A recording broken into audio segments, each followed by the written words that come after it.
So Jonathan Key here, and once again, I'm going to be talking about the schedule, some of the things that I think you should go to, and some of the events that stand out to me that I've enjoyed in the past, and some of the ones I look forward to. So typically, on Wednesdays, it's kind of a shorter day. There's registration, the library opens, the hot games room opens, the exhibit hall is often closed that day, I believe. And then there might be some meetups as well. Basically, Wednesday is kind of like everyone's getting there. There might be a Wargamers meetup, rather. Orphans and First Timers meetup. At night, you'll often see that there will be Werewolf or a game, something to do with Clock Tower, I forget what it's called, or Two Rooms in a Boom or Secret Hitler or something like that. You might be able to play some of those games in the evening. The next day, the library is going to open on Thursday. Again, the hot games opens. There's a check-in is available throughout the day. Usually at that point, you just walk up to the registration area and it's like a 3-minute process to register. Maybe 10 or 15 minutes if there's more than one person in line. The exhibit hall opens on Thursday, and then basically you can spend the day just playing games. There's often an introduction to wargaming. Sometimes there's different tournaments. There's often a math trade meetup, and then after that, the math trade meetup is often at 5 o'clock on Thursday. I don't know if that's going to change this year. The virtual flea market is typically 7 to 8 on Thursday. So the virtual flea market, which I'll get into more later, is where you buy and sell and trade games virtually on what's called the Geek list, which is basically I have 20 games I want to list. I put in the condition of the game, the cost, and then someone comes up and says, I'll give you, I put $20 for, let's say I put $30 for Lost Ruins of Arnak. And someone comes up and says, I'll give you 20. And I say, how about meet me at 25? And all of a sudden, yes, sold. Well, the meetup time is typically on Thursdays. There's often game publishers or game designers that are there. They might have some time set aside for you to go and just talk to them. For example, for this year, Daryl Andrews, who's the designer of Sagrada, Bosque, and City of Gears, he is going to be on Saturday in Reunion C from 12 p.m. to 12:50 p.m.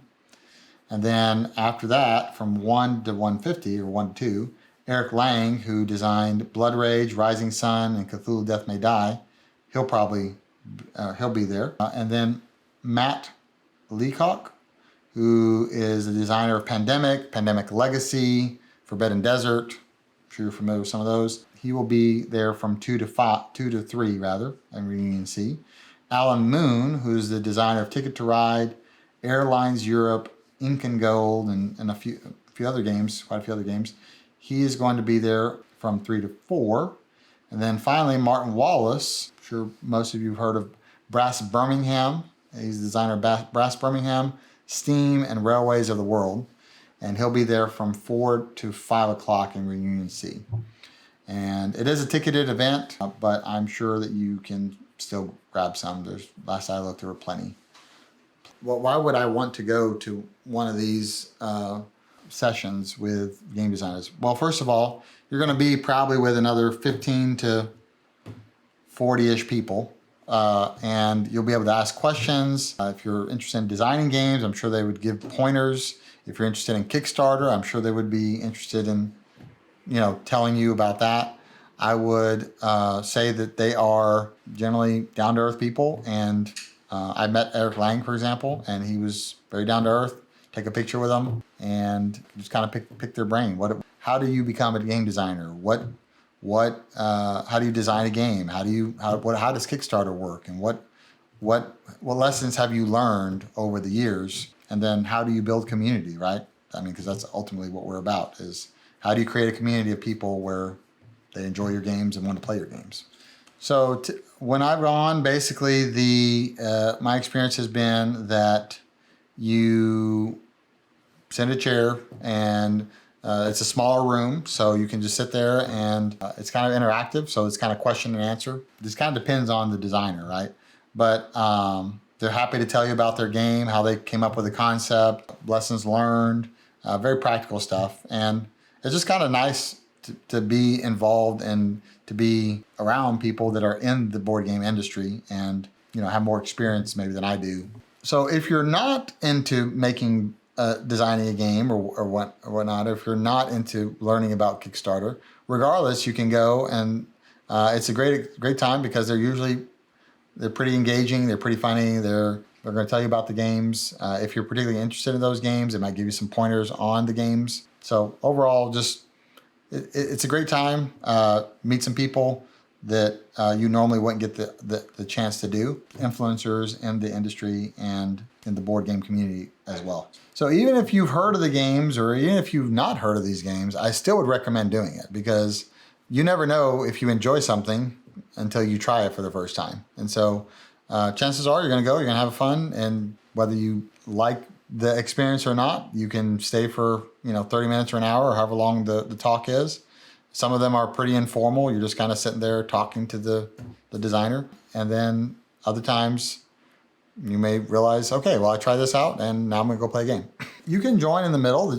They're usually pretty welcoming to people that are a little late. Maybe they had another game or they didn't realize what time it started and time got away from them. So whether you come a little late or have to leave a little early, I don't think it's a big deal, personally. So back to the schedule. On Friday, again, the library opens, Hot Games opens, check-in opens, the exhibit hall is open on that day. Usually that's when the Board Game Bazaar happens. And the Board Game Bazaar is really fun.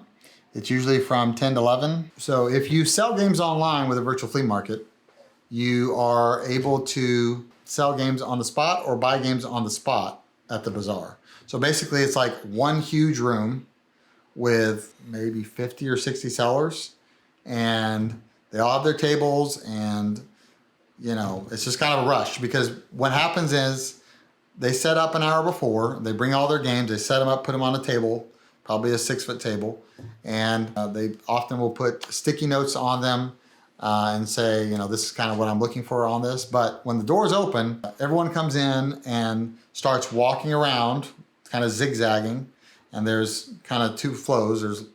There's an ebb and flow of each direction, and you can be like, hey, I know I'm interested in this game.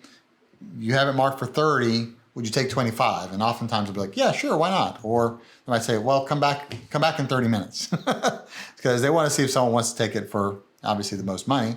You want, as a seller, you want to try to make the most money. I would say for the bazaar, bring cash, have your phone charged and ready, your PayPal or Zelle or Venmo, and just come looking for some good deals and willing to negotiate, and it's a great time. I would also recommend bringing a bag to this because chances are you're going to walk away with a bunch of games. Personally, for the bazaar, if you're going to participate in it, I would try to get there early, and that is one thing that I think is worth spending an extra 30 minutes or an hour in line or however long it is, because the people who get in first get to see the games first and get to see all the prices. So if you are in first, you might find a game that you're looking for half the price of what you normally might pay for it. I mean, it depends on, there's also two types of sellers. There's one that's just wanting to get rid of all their games, so they're priced very aggressively. And there's other people that are just like, would you take, $5 off of this? And I say, no, I'm really looking for this price. I think it's fair, and that's what I want to sell it at. So if you can find those people that have priced their games to move, then the bazaar is the place where you want to go and walk away with 10 or 15 games to add to your shelf of opportunity. Some of them, which you may have already played. So on Friday, besides the Board Game Bazaar, sometimes there's a puzzle hunt. I think they're bringing that back. A puzzle hunt. It's usually a couple hours. A puzzle hunt is a really cool thing you can do where in a group you can go and scavenge for things. If you like scavenger hunts, you're going to have a great time meeting people there and doing the puzzle hunt. There's also a poker tournament, and it usually goes from 8 p.m. to whenever it finishes. The prizes on that are really good. In the past, they've given out tickets to Geek, to the Board Game Geek convention, and other times they'll give you BGG store items, and poker tournament is free. So it just costs time because you're there for 4 or 5 hours if you're good. If you're not good, you're not there very long. One year they had battling tops, but I don't know if they're going to do that this year. There's also a game show. I think that's typically on Saturday, and where you talk, it's like trivia about board games, which is really cool. Recommend that. If they bring it back, the Tissue Tournament can be really fun. They used to do closing ceremonies, so we'll talk about that for a second. They used to do closing ceremonies on Saturday, but now everything is done via an email. So they send you an email every day around 7 o'clock, and they say, these 15, 30 people have won games. Go to the Board Game Geek store, and right next to the store is often where the prize winners will go, and you just pick up your bundle of games, which is kind of cool. I do prefer it when it used to be a big thing where, there was some flair. You'd see people, from the Board Game Geek staff up there. You see Rodney from Watch It Played. He was always my favorite. But they don't do that anymore, so time to move on. Which kind of reminds me, you might actually see some people there that are, board game celebrities. And so maybe might get to play some games with them. There might even be people there that you play games with that are, board game YouTubers or, celebrities or whatever. I played a couple times with Tom Vassell, and he's really down to earth, super fun guy, and it was great. So Sunday, unfortunately, is the last day, and the library closes typically at 1 or 2. The Hot Games room also closes. They have to put up all the games. The exhibitor hall closes early on Sunday at 3. However, if you're not burnt out by that point in time and you still feel rested, it's actually a very chill time. If you're driving in, that is one day I would bring games, because you can play games after official closing time. Again, I'm going to reemphasize this. Do turn your games back in, because, they know who you are. And they will come after you. They know who you are, and they know that you picked out this particular game. So just bring it back, and don't make them have to chase you down. That can be challenging. Do the right thing. The day ends on Sunday. The days are really fun. Play some board games. Go see the exhibitor hall.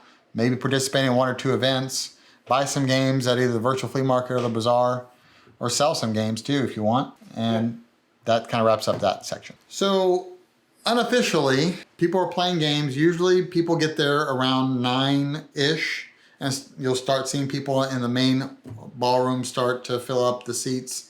And people will often play from 9 a.m. until whenever. So oftentimes people will come in at 9 and play games until 10, 11 o'clock at night. Most of the time by 10, 11 o'clock at night, maybe midnight, you're going to see a lot of people clearing out.